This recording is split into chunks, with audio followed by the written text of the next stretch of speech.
जिंदगी गुजारने के लिए सुकून बहुत अहम तरीन चीज है।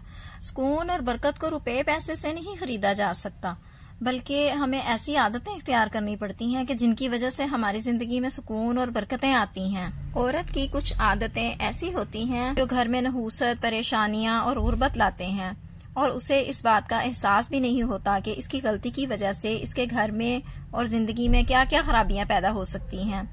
वो नहीं जानती कि उसके उन गुनाहों की वजह से गुर्बत, बेसुकूनी और नहूसत पैदा हो सकती है, जिनका उसे एहसास भी नहीं होता कि ये कोई गलत आदत या बुरी बात है। बुरी आदतों की, नहूसत की वजह से हंसते बसते घर का माहौल खराब हो जाता है और सब घर के अफराद एक दूसरे से बेजार होने लगते हैं।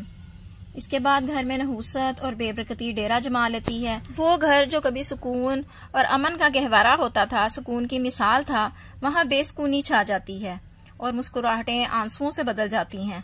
रिश्ते जो एक दूसरे के लिए बाइसे सुकून थे, अब एक दूसरे के लिए बड़ा मसला बन चुके हैं। अस्सलाम वालेकुम व्यूअर्स, कैसी हैं आप? आई होप इंशाल्लाह आप ठीक होंगी। अल्हम्दुलिल्लाह मैं भी ठीक हूँ। यहाँ पर मैं मटन का सालन बना रही हूँ और बहुत आसान सी रेसिपी आपके साथ शेयर कर रही हूँ। वीडियो देखते हुए आप रेसिपी को समझ जाएंगी। गोश्त को कितना ही धो लें, इसमें खून रहता है। आप इसे धोकर किसी बर्तन में रखेंगी तो नीचे ब्लड जमा हो जाएगा। उसी चीज की वजह से सालन में एक नामुनासिब सी स्मेल भी आती रहती है। इसको दूर करने के लिए गोश्त का पहला पानी निकाल दिया करें ताकि वो ब्लड रिमूव हो जाए, और इसके बाद इसको अच्छे से फ्राई कर लिया करें। इसको आप जितने मर्जी आसान तरीके से पकाएं, चाहे आप सब चीजें एक ही बार डाल के चढ़ा दें, लेकिन इसको फ्राई आपने जरूर करना है। 2 से 4 मिनट या 5 मिनट जितना भी आप कर लें बेहतर है। अगर आप इसको फ्राई भी कर लेंगी, पानी भी निकाल देंगी, तो आपका खाना बहुत ही मजेदार बनकर तैयार होगा और इसमें किसी भी किस्म की कोई नामुनासिब स्मेल नहीं होगी। तो चलती हूँ अपने टॉपिक की तरफ। डिस्कस कर लेती हूँ उन आदतों को जिनकी वजह से घर में बेसुकूनी और बेबरकती आ जाती है और घर गुर्बत का शिकार हो जाता है। इसके लिए सबसे पहले इस बात को समझना जरूरी है कि इंसान की आदतों का और उसके अमाल का उसकी जिंदगी पर क्यों असर पड़ता है। तो इसका जवाब ये है कि अगर एक इंसान के अमाल उसकी कब्र का हाल तय करते हैं, तो यही अमाल उसके घर और जिंदगी के हालात भी तय करते हैं। लेकिन हम में से कोई भी इस बात को सीरियस ही नहीं लेता। समझना तो बहुत दूर की बात है। इस बात में तो कोई शक ही नहीं कि आप आज जो बोगे वो कल जरूर काटोगे। मतलब अमाल का असर सिर्फ आखिरत पर ही नहीं, जिंदगी पर भी पड़ता है। और जब आदतों और अमाल की नहूसत की वजह से जिंदगी में परेशानी आती है, तो जिंदगी से सुकून बहुत दूर चला जाता है। उन्हीं परेशानियों की वजह से रात को नींद नहीं आती। जाहिर है जब नींद नहीं आएगी तो सुकून कहाँ से मिलेगा। खाना मजे का नहीं लगता, अपने ही बच्चे प्यारे नहीं लगते। आपके पास दुनिया की तमाम नेमतें होती हैं, लेकिन सुकून नहीं होता। आपके पास कितनी ही नेमतें क्यों ना हो, अगर आपके पास सुकून नहीं है तो तमाम नेमतें बेकार हैं। जिंदगी में एक अजीब सी बेचैनी और बेताबी होती है। इस सब के बाद क्या कभी आपने अपने रात दिन के मशागिल का और अपनी आदतों का जायजा लिया है कि हम अपनी ही आदतों की वजह से अपनी जिंदगी की परेशानियों, नहूसत और बेबरकती की वजह बन जाते हैं। इसको समझने के बाद हमारे लिए ये समझना भी जरूरी है कि कौन कौन सी आदत गुनाह है। गुनाह वो काम है जो अल्लाह ताला को नाराज करने का सबब बने। गुनाह वो काम भी है जिसकी वजह से हम अल्लाह की रहमत से दूर हो जाते हैं और हम पर परेशानियां आती हैं। हमारे अंदर से अच्छाई बुराई की सूझबूझ खत्म हो जाती है और इसके नतीजे में जिंदगी में मुसीबतें आ जाती हैं। गुनाह जब आदत की शक्ल इख्तियार कर लेता है तो वो जरूर जिंदगी पर असरअंदाज होता है। ये हमारी दुआओं की कबूलियत के दरमियान एक बड़ी दीवार की तरह हाइल हो जाता है। जब हमारी दुआएं कबूल नहीं होती, इसके बाद हमारी जिंदगी में बेसुकूनी, परेशानी और गुर्बत का आगाज हो जाता है। तो सबसे पहली बुरी आदत है रिस्क की बेकदरी करना। ये वो बुरी आदत है जिसका शिकार आज मर्दों के, औरतों के साथ साथ मर्द भी हैं। और बहुत कम लोग हैं जो इस आदत को गुनाह समझते हैं। रिस्क इज्जत वाली चीज है और इसकी कदर करना बहुत जरूरी है। ये वो चीज है जो कभी किसी से रूठ जाए तो वापस नहीं आता। इवन के दस्तरखान पर गिरे हुए जर्रात उठाकर खाने से भी अल्लाह ताला रिस्क में बरकत देता है, दौलत के दरवाजे खोल देता है, रिस्क कुशादा कर देता है, क्योंकि अल्लाह जानता है कि इस इंसान को रिस्क की कदर है। आपने देखा होगा कि शादियों में या किसी के घर पर खाने की दावत हो तो वहाँ रिस्क की कितनी बेकदरी होती है, सिर्फ इसलिए कि वो खाना मुफ्त में मिला होता है। भाई अगर खाना मुफ्त में भी मिला है तो इतनी समझ तो जरूर होनी चाहिए कि खाना अपनी जरूरत के मुताबिक ही प्लेट में निकालें। भूख के मुताबिक ही खा सकेंगे ना, जितनी आपको भूख है आप उतना ही खाना खाएंगे। ऐसा तो नहीं है कि अगर आप प्लेटें भर लेंगे हवस के मारे हुए तो वो सारा खाना बाद में आप खा भी सकेंगे। यकीनन वो खाना जाया ही होता है। दस्तरखान से उठाकर खाना खाने में मगफिरत और बरकत की बिशारत है। जो भी मर्द या औरत बर्तन से सारा खाना खा लेता है और बर्तन को साफ करता है तो वो बर्तन भी इसके लिए दुआए मगफिरत करता है। इस रिस्क को जिसे आप खाते हैं या जाया करते हैं, कभी आपने गौर किया कि इस पर कितने इंसानों और मखलूकात की मेहनत लगी है? इसके बाद कहीं जाकर ये आपके खाने के काबिल बना है। 6 माह लगते हैं गंदम की फसल तैयार होने में और 6 माह लगते हैं चावल की फसल तैयार होने में, और एक ही टाइम पर बैक वक्त आपके दस्तरखान पर दोनों चीजें मौजूद होती हैं। तो ये अल्लाह ताला का कितना बड़ा एहसान है कि उसने आपको ये रिस्क दिया है। क्या कभी आपने ये सोचा है कि आप तक पहुंचने में गंदम को कितने प्रोसेस से गुजरना पड़ा, इसे कितने मराहिल से गुजारा गया? इसको जमीन में लगाया गया, इसके पकने का इंतजार किया गया, फिर इसे काटा गया, फिर इसकी भूसी अलग की गई, फिर इसे पैक करके कितने मराहिल से गुजार कर मंडी लाया गया, फिर चक्की पर आटा बना, इस पर कितने हाथों ने मेहनत की, फिर इसे गूंदने वाली ने गूंदा, इसे पकाने वाली ने पकाया, फिर इसे आपके सामने लाकर रखा गया कि आप खा लें।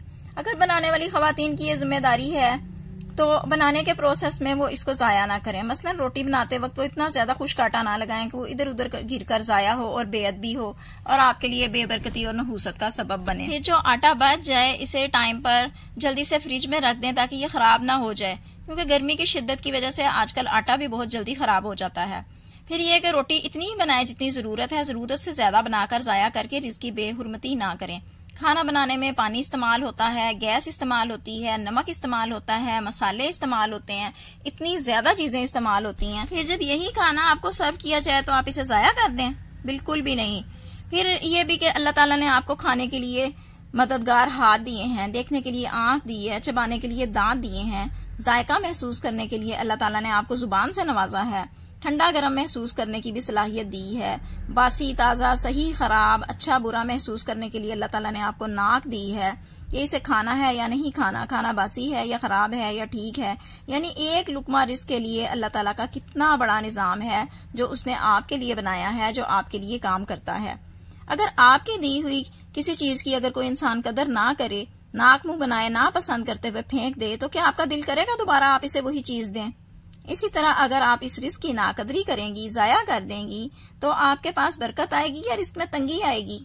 हमारे अक्सर घरों में गुर्बत इसी वजह से आती है कि हमने रिस्क की कदर करना छोड़ दी है, इसीलिए बेबरकती ने घरों में डेरे लगा लिए हैं। मुझे तो बार बार शादियों में बचे हुए खानों का ख्याल ही आता है कि शादियों में बाद में आप बर्तन देखें तो हर बर्तन में खाना भरा हुआ होता है जो बाद में जाया हो जाता है। अगरचे कि आप शादी में जाते हैं और पैसे देते हैं और यही समझते हुए खाना प्लेट्स में निकालते हैं कि हमने पैसे दिए हैं वो तो पूरे करने हैं, लेकिन सोचें जब वो खाना जाया हो जाता है वो सजा भी तो आपको ही काटनी होगी।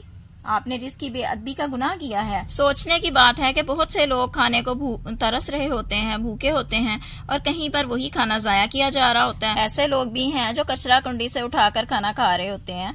तो तौबा करें, अल्लाह ताला से डरें। अगर इस गुनाह को आदत बना लिया है तो आज ही इसे छोड़ दें। दूसरी वजह है इबादत में गफलत करना, नमाज की पाबंदी ना करना, तिलावत ना करना, यानी पूरा दिन मोबाइल में बिजी रहना, टिकटॉक चलाना, ड्रामे देखना, स्क्रोलिंग में लगी रहना, नमाजें कज़ा कर देना। और अगर कान में अजान की आवाज आ भी जाए, नमाज का ख्याल आ भी जाए, तो फिर शैतान यही ख्याल दिलाता है कि अभी तो बहुत वक्त बाकी है, ये वीडियो देखकर पढ़ लूंगी। इसी तरह नमाज का वक्त खत्म हो जाता है।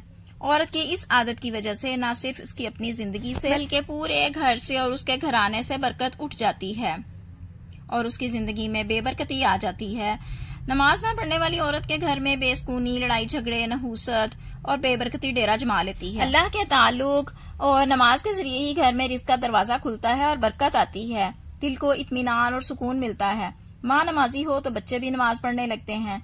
इसीलिए तो शेख सादी रहमतुल्लाह अलैह ने फरमाया कि कभी बेनमाजी औरत से शादी ना करना। इसलिए मर्द और औरत का नमाजी होना बहुत जरूरी है, क्योंकि जब अल्लाह ताला से ताल्लुक कमजोर हो जाता है तो उसका असर पूरे घर पर पड़ता है। खवातीन की और मर्दों की तीसरी बुरी आदत है फजूल खर्ची और नाशुक्री करना। अच्छा, जब औरत शोहर की कमाई को बेरहमी से खर्च करती है और इसे एहसास से आरी होती है कि ये पैसा कमाने में कितनी मेहनत लगी है, इस मेहनत के पैसे को अपनी बेजा ख्वाहिशात की नजर कर देती है, इस तरह इसके घर से बरकत उठना शुरू हो जाती है। ये फजूल खर्ची करने वाला शैतान का भाई है। ये हदीस तो आप सबको याद है ना। अल्लाह ताला ने इंसान को पैसा अमानत के तौर पर दिया है, इसे जाया करने के लिए नहीं दिया कि इसे बेवकूफी से खर्च करता रहे। अगर आप अपने घर में सुकून और बरकत लाना चाहती हैं तो अपनी ख्वाहिशात को काबू में रखें और जरूरत की चीजें ही खरीदें। खवातीन को अक्सर आदत होती है कि जो चीज़ भी देखती हैं वो खरीद लेती हैं, अब चाहे उसकी ज़रूरत हो या ना हो। तो इस तरह का काम करना जो है वो फजूल खर्ची कहलाता है। जाहिर है अगर पैसे की किल्लत है तो फजूल खर्ची के बाद घर में लड़ाई झगड़ा भी होगा।